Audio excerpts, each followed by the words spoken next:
this morning working on an A.O. Smith Cyclone BTH 150-300. Getting an error, no signal from blower.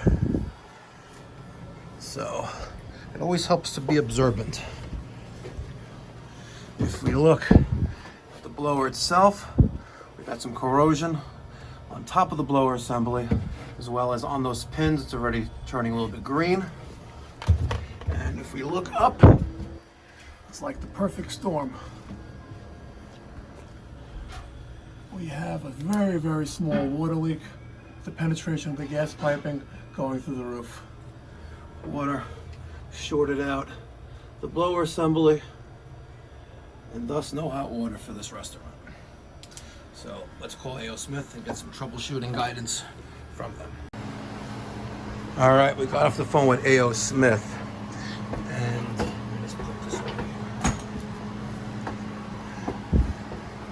One of the first things we did is we unplugged the line voltage wiring harness from the blower assembly and checked for 110 volts between line and neutral. Now we did have 110 volts there, and when we took a closer look at the low voltage white 4-wire Molex plug and the corrosion that's inside there, you can see that's green already. A little drop of water will kill these motors. So more information. In October of 2019, a claim was submitted on this, and A.O. Smith sent the new blower assembly to the customer and for possible water damage.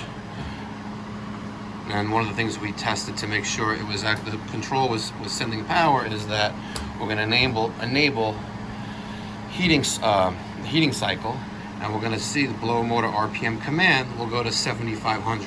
So it's getting 7,500 command RPM to the blower motor, but it's not getting any feedback from it.